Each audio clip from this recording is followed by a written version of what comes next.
calling for a ceasefire. I mean, this is very interesting to get together and to have this unified point to get across. I think that's something really to note. David Cameron, as the Foreign Secretary, is incredibly interesting. He went to Israel when he was PM. He presented himself as a supporter, but at the same time, he referred to Gaza as being an open prison camp. We eat when we can, just because you need to keep going and keep moving forward. You go to sleep knowing that the day after will look as bleak as the day before, but we live in hope. I'm David Knowles, and this is Battle Lines. אזרחי ישראל, אנחנו במלחמה. לא במבצע, לא בסבבים, במלחמה. Terrorist group Hamas unleashed pure, unadulterated evil in the world. But sadly, the Jewish people know perhaps better than anyone that there is no limit to the depravity of people when they want to inflict pain on others. Like every place I go run away, and I just find bombs and I find dead people. And like maybe one day I'll end up like them, but it's a really scary thing for me. People telling me that, mostly this is about Hamas, but they're also angry with absolutely everybody. I'm begging the world to bring my baby back home. In this episode of Battle Lines, I speak to senior foreign correspondent Sophia Yan, Telegraph global health reporter Lilia Sebouai, Foreign Reporter Verity Bowman, and Defence Editor Danielle Sheridan. Sophia explains some of the diplomatic moves made by Middle Eastern and Asian states close to the conflict. Lilia updates us on the conditions in Gaza's hospitals. Verity talks us through the Israeli assault on the Al-Shifa hospital. And Danny explains how the war in Israel and Gaza impacted British society on Armistice Day. A warning this week that the episode contains graphic language that some listeners might find distressing. Sophia started us off by talking through some of the diplomatic developments of the last week. It's Friday, the 16th of November. So in the weekend that just passed, there was an emergency meeting in Riyadh convened by Saudi Arabia, by the government there, a bunch of Arab nations in the region getting together, getting to the same place. And what they called for was ceasefire. They were asking for an immediate end to military operations in Gaza, rejecting what Israel has said of its military operations, which is that it's in self-defense. Now, this was really extraordinary in the sense that, okay, you can write this off as general basic pro-Palestinian support by regional countries. There's some element of that, but we're talking Iran, Turkey, Qatar, Syria. These are countries that have really not always seen eye to eye. It's all about power dynamics, competing for more political or religious influence, aiming to be the leading voice in the region. I mean, this is something that is very complicated. They're nations that perhaps broadly sit on the same side together, but when you really get down to it, there are often a lot of disagreements and points of contention. So it's really interesting and not common at all for them to be able to gather like this and really to have a united message to send to the world. And so I think this was really something to take note of. Also on top of all of this, this was the Iranian president Ibrahim Raisi's first trip to Saudi Arabia after the two countries resumed diplomatic ties earlier this year. So without all this other news, that itself would have been already a landmark visit. So it's even more compelling that this is all happening at the same time. And I think what it really shows is that there are more and more countries in the Middle East. They're becoming more clear in their message. They don't want this to escalate. This is a part of the world with a lot of traumatic memories of war. These countries, they don't want the US military to get more involved either. There's economic concerns here, and a lot of these countries dealing with their domestic economic growth, what that means for their own populations, their citizens. But at the same time, a lot of these countries like Iran, they've painted this image of themselves as very much anti-US. So they also can't let up on the rhetoric, and they also can't be seen to not back Hamas. So it's a very tricky balancing act. And over these last few weeks, you're starting to see more nuance in how they're sending this message forward. And so again, this calling for a ceasefire, I mean, this is very, very interesting, I think, at this point. It's something that these nations have said individually already, but to get together and to have this unified point to get across, I think that's something really to note. Sophia, that's fascinating. Do you detect any change in policy then, or at least how are they going to implement this collective will of all the different Arab states? Implementing it is a big question. It depends on if Israel wants to listen. And right now, Israel and Netanyahu, he definitely does not seem like he will take direction from anyone, not even the US, because The US, too, has started to become a little bit more clear on where it stands. It's more than a month in now, since October 7th, and there's a chance that the world begins to lose their patience. It does seem like that patience internationally is starting to wear thin with regard to further military action by Israel. We've all seen at this point some really horrific and sad images of what's happening in Gaza. So how much longer can the Israeli military do this? They say it's for self-defense. There's certainly some element to that is in their right to do, but it has gone on for quite some time. There's been a lot of bloodshed, and there has to be some thinking about a resolution, a way out, and what happens next for the region. Sophia, there's also been a wave of anti-Western boycotts sweeping the Arab world. What can you tell us about this? Some of the most iconic brands out of the US, also Europe, we're talking McDonald's, Starbucks, Coca-Cola, Domino's, even French supermarket chain Carrefour, shoe brand from Germany, Puma. I mean, these are all brands that are being hit by boycotts across the Middle East. And these companies, they have not taken a public political stance. This is not something that a lot of these companies really do. They are public companies. There are regulations for them to be reporting certain financial information, how much profit they've made, where they're spending it, and why. So things like audits, company boards, shareholders are all there to hold these companies accountable for what they're doing. But basically, these farms are being targeted for what the U.S. government is doing, which is supporting Israel. So these are actions that people oppose, that people in the Middle East who are pro-Palestinian really are against. And so all these Western brands are getting wrapped up in this broader conflict. It has meant that there has been a push for consumers, because they're boycotting these bigger chains, these bigger Western chains, that there's a move toward local brands. There's a really fun story about this local Egyptian soda maker. Apparently, they've seen their sales go up by 300% because nobody wants to buy Coca-Cola. So there's some benefit to that for the region, but this is something that you're seeing as the wider fallout of what's happening with Israel and in Gaza. Sophia Yan, Xi Jinping, the Chinese president, is in America at the moment meeting Joe Biden. What can you tell us about this meeting, and what might it mean for the conflict in Israel and Gaza? Xi and Biden meeting in the U.S. is perhaps a positive sign for bilateral relations between Beijing and Washington. That's a whole other can of worms to unpack. But what applies to what's happening now with Israel-Palestine is that China does have a relationship with Iran. China could try to get more involved in figuring out what happens next by working those ties with Iran. But China, when it comes to these big diplomatic gestures, they're very risk averse. They talk a much bigger game than they actually implement and apply. Beijing is probably not going to want to do very much at this point, because who knows what could happen next. It's messy for China. They don't have a lot of experience in the region. And certainly with a conflict of this scale, this to them is just really uncharted territory. This is similar to what happened with Russia's invasion of Ukraine. China also has close ties to Russia, to Russian President Vladimir Putin. We've talked a lot about this in past podcast episodes. And again, Beijing has not really wanted to stick its neck out too much. It's just too much of a gamble to do so. So this, from a very big picture level, is interesting in the sense that you see, again, this divide between the U.S. and China sitting on two different sides of the table. And China having perhaps some leverage to help come to a resolution in two major conflicts in the world, but not giving the sense that they really want to do that. Thanks, Sophia.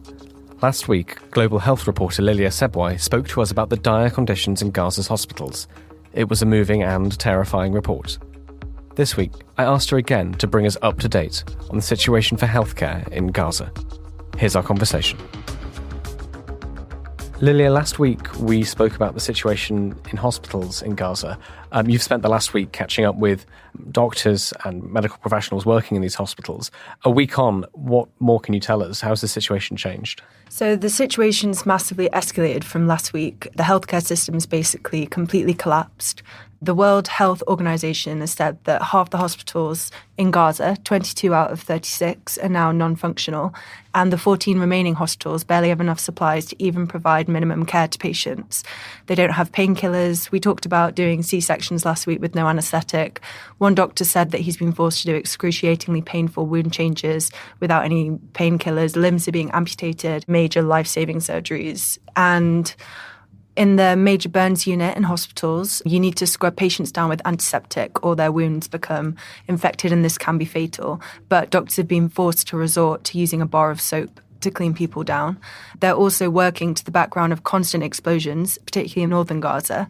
One doctor even described how Israeli forces are using lethal quadrupter drones. They didn't say what they were targeting or weren't sure, but on Tuesday they said they received over 5 casualties who had received direct chest and neck wounds. One of them died, one was on the verge of death, and the remaining are in critical condition. Lilia, you've been hearing lots of voice notes from these doctors. Could you tell us what you're hearing from them? So I've mainly been talking to Ghassan Abu Sita, who's a plastic reconstructive surgeon, and he was in Shifa Hospital, but then he was working between Al-Ali Hospital and Shifa Hospital in northern Gaza. They're like a 10-minute, 3-kilometre drive away from each other. But he was locked out of Shifa when it became surrounded by Israeli forces. So now he's based in Al-Ali Hospital, and I've been speaking with him. Al-Ali is the only functioning hospital remaining in the whole of Gaza City. They have over 600 patients, according to the latest numbers, and they only have 3 surgeons, just 2 operating rooms, and no access to blood banks or any other medical urgent supplies. Ghassan, he explained how he was exhausted to the point of pain. They've been working 24-hour shifts, and he told me through voice notes that he doesn't leave the operating room except to go into the corridor to see who most desperately needs surgery. He also said that the Al-Ali Hospital was used during the First World War for British soldiers, and today that the conditions are so dire that they're not too dissimilar from the conditions they were working in back then. A particularly moving line he said to me was about how he's coping is, "We eat when we can, just because you need to keep going and keep moving forward. You go to sleep knowing that the day after will look as bleak as the day before, but we live in hope." And what are the conditions on the ground in terms of the weather? How is that changing, and how is that impacting on the medical care available? Well, doctors and humanitarian workers have warned that southern Gaza in particular is turning into a public health catastrophe, as this is where they've been advised to flee. Hundreds of thousands of people have gone there because it's supposed to be safe. And also it's the beginning of the rainfall season. So this is threatening to fuel the spread of waterborne diseases and bacterial infections. Facilities run by the UN Agency for Palestinian Refugees in southern Gaza, where over 580,000 displaced people are reportedly sheltering, are more than over 9 times over capacity.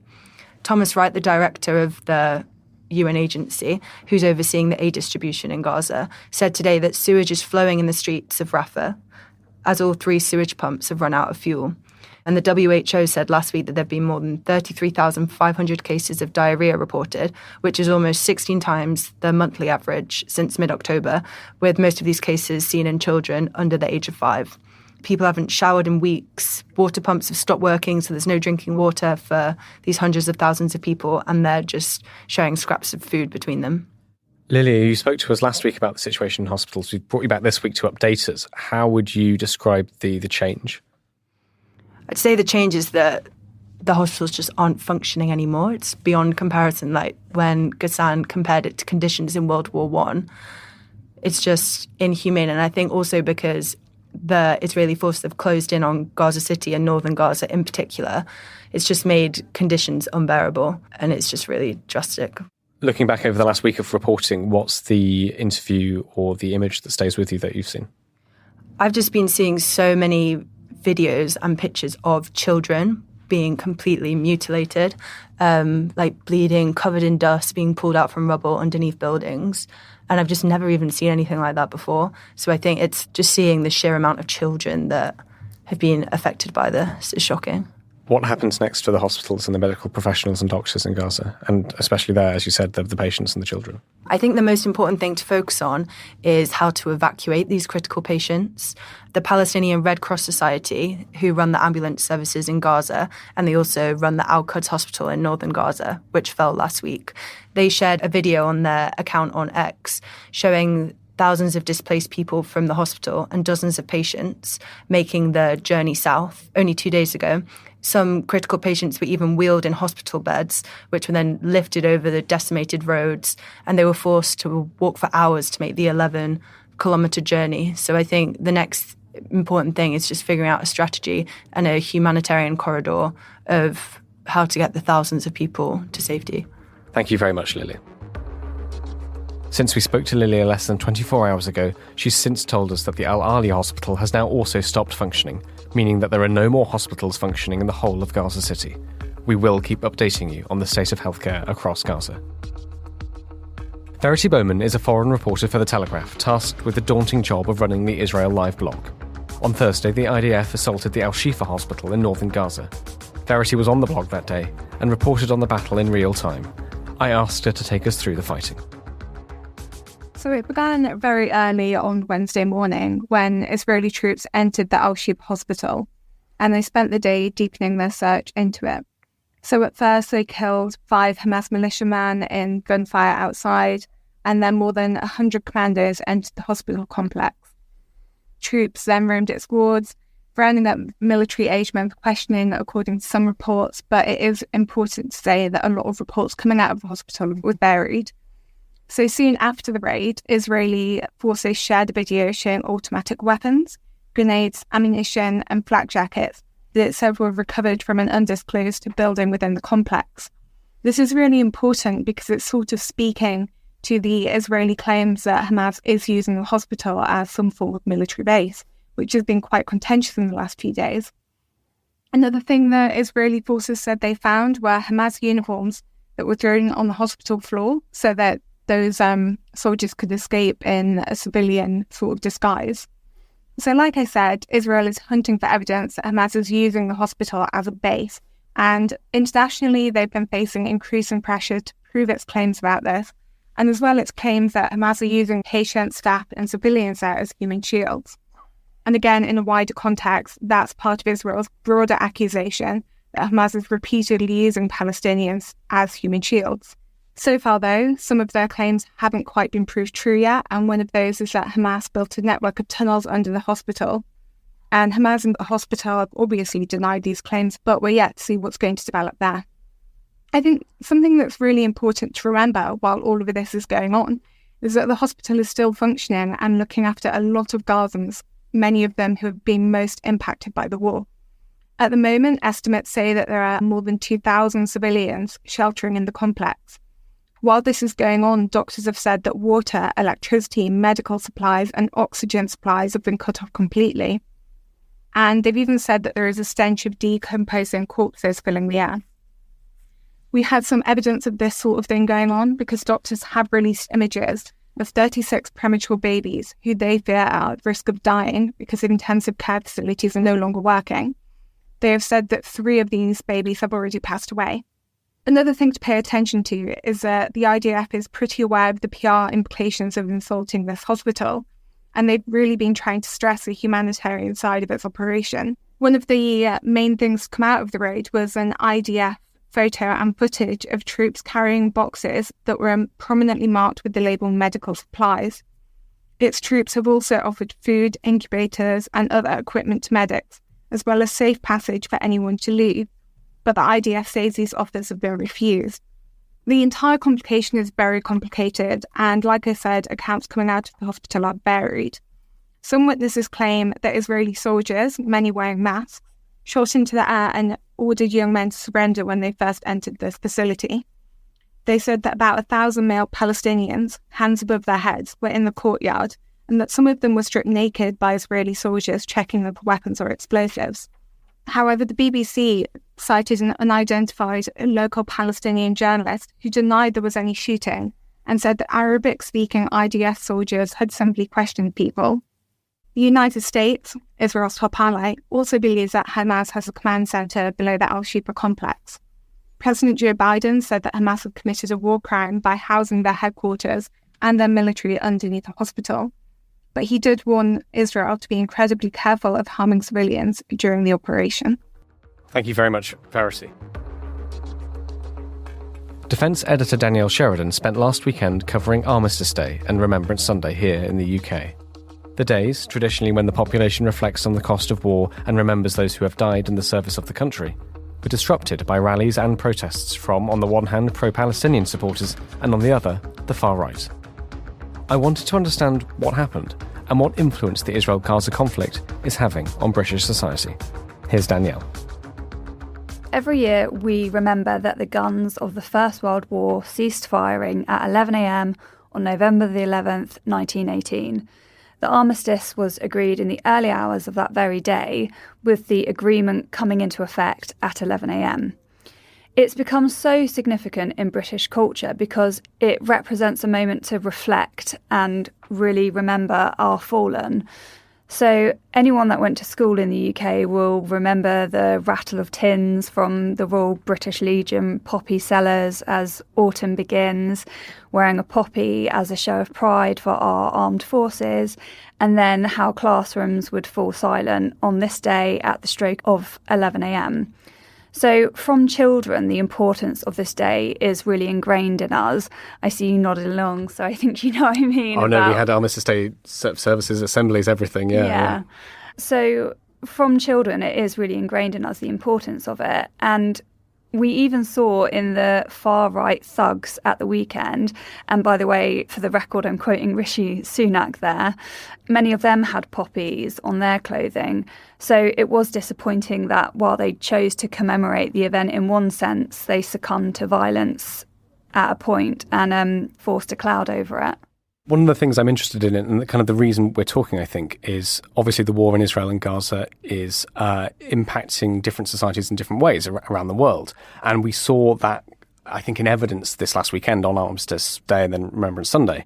So how has the war between Israel and Hamas impacted British culture, British society? You were reporting over the entire weekend, so you saw some of this yourself. Well, that cloud I spoke of was mainly caused by what is happening in the Middle East right now. So police confirmed that the march would be away from the cenotaph, so there was a collective sigh of relief among military circles. But far-right thugs, and again, as I said, the PM's words, exploited the tensions on the streets of the capital to essentially spout hatred and racist slurs. I watched one video of 4 white men who were arrested after hurling abuse at people in Waterloo Station in the evening of Armistice Day. It was disgusting language, things I won't repeat here, and very unpleasant to see happening. They let themselves down as well as the country they claim to love so much, in my opinion.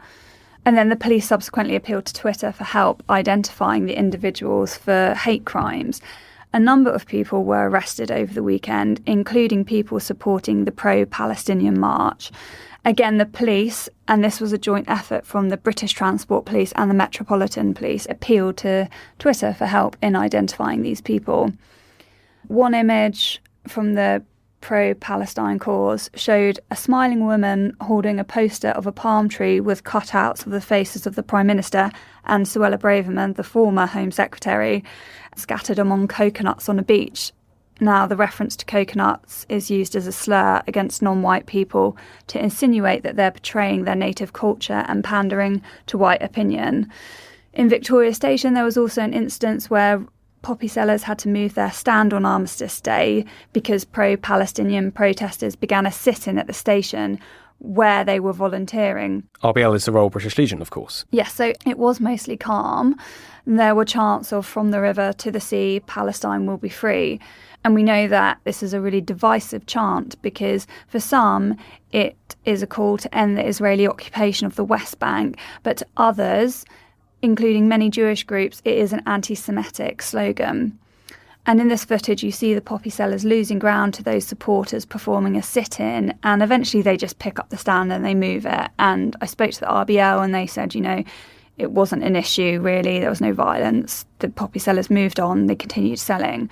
But earlier in the week, poppy sellers at Charing Cross Station were also surrounded by pro-Palestine protesters. And it just had echoes of that. At the time, the Veterans Minister, Johnny Mercer, said that, London's a big city. There are plenty of areas to protest without trying to intimidate those that are just rattling a tin, which he made the point of saying is a non-political symbol. So, yeah, I think that the war that is raging between Israel and Hamas is really playing out over here in terms of the tensions that we're seeing between different groups on the streets. And unfortunately, it really seemed to have come to a head on Armistice Day. We've talked a bit about how society is reacting. How have British politicians across, from Labour, from the Tories, approached the subject? What's been happening there? So, obviously, the big news is that Suella Braverman got sacked as Home Secretary. This was after she printed an article in the Times which ignored certain corrections from Number 10, and she branded the protests ahead of Remembrance Weekend as hate marches. The pro-Palestinian protests, yes. Yeah. And ultimately that's cost her job. And then, there was upset among the shadow front benches. Sir Keir had warned his MPs that they shouldn't under any circumstances attend the events. Sir Keir Starmer, leader of the Labour Party. Yes, and it resulted in Imran Hussain saying he was deeply troubled by Starmer's stance when he refused to call for a ceasefire in Gaza. So there's been a lot of political unrest among both the front and back benches, shadow and Tory government. I mean, do you think there'll be any result from this? What will be the follow-up? Any change in approach on the conflict from the British government or from Sir Keir Starmer and the Labour Party? I think that's $1 million question. It's really hard to know how things will change. Bringing in the former Prime Minister David Cameron as the Foreign Secretary is incredibly interesting. I was going back over his stance on Russia, Ukraine, his relationship with Putin over the years, his relationship with Israel, what he said about the situation in Gaza in his time as Prime Minister. And I mean, of course, he's a diplomat, he's a politician. He has always tried to be a kind of firm but fair individual on really contentious issues. He always presented himself as a friend of Israel. He met Netanyahu. He went to Israel when he was PM. He learned phrases in Hebrew.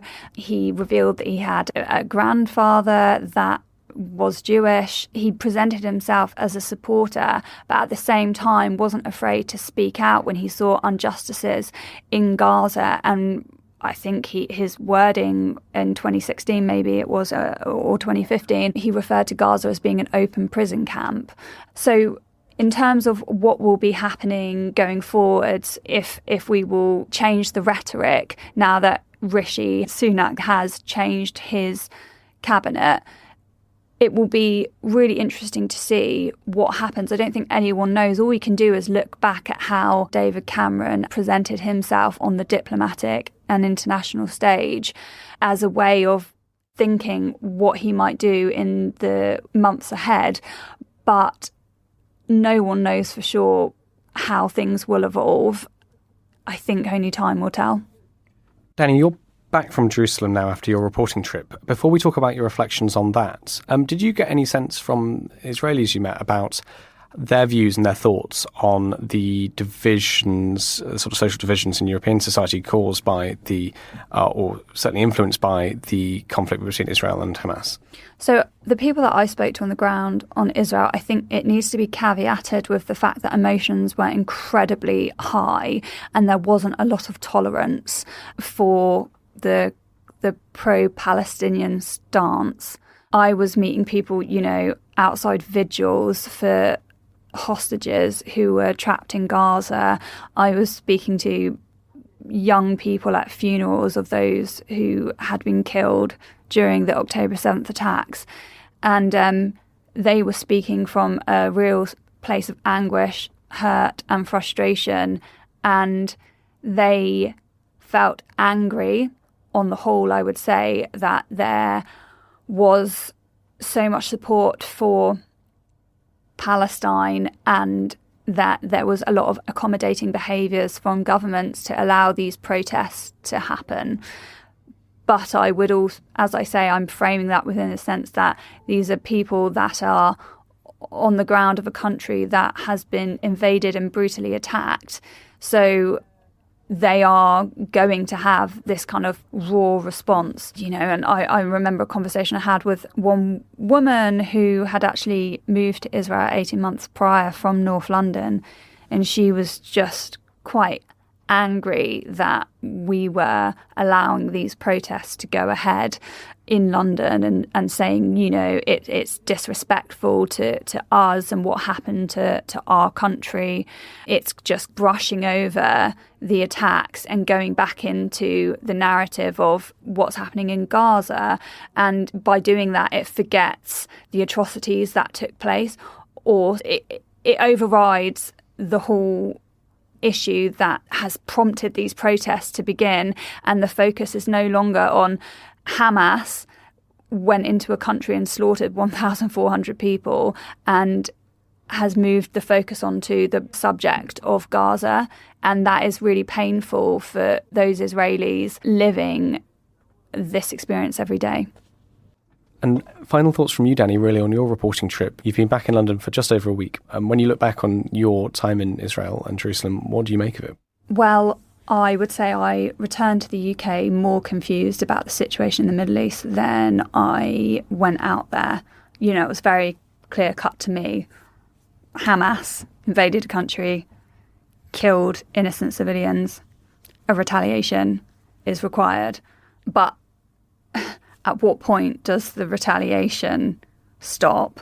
And it's very hard to constantly see Gaza being bombarded and innocent civilians being killed and, the bodies of young children dug up from the rubble and not lean towards wanting some sort of ceasefire.